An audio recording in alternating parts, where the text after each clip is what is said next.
Well, that's what I wanted to get to is that as he's moving, as he's decided to run for the U.S. Senate, he's fitting in with those Republicans at the national level who are not moderates by any means. You know, they've been taken over by a very conservative movement. They're afraid of the Tea Partiers, and they've really become the party of no. And he's been embraced by that, and he's embracing it back.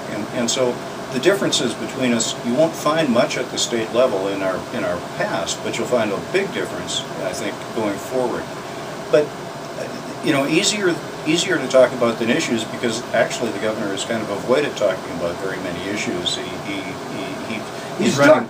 He's running as a sort of a prevent defense, I call it, where he just feels, you know, he's so popular, he's so far ahead. Prevent defense in football, you know, when you're ahead by a lot, you go into a kind of a stall. Oh, okay. You know, and just try to not make mistakes. Yeah, I remember in basketball, they freeze the ball. Exactly. So they keep things as they are and not take any risks. And that's, you know, and it's a sensible thing for a guy who's running basically as an incumbent. You know, he's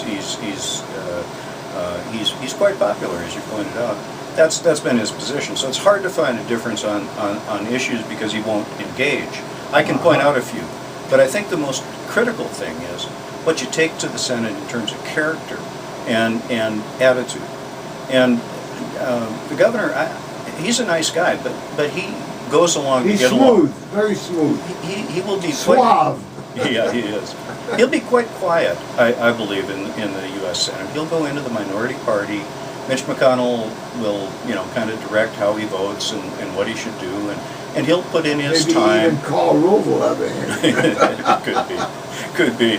But you know, I think he'll fit quite quietly into the party of no in D.C. And you know me, Lou, I don't fit in quietly any place. Right. And so I will be... That's what we love about you. Well, you know... So let me ask, if I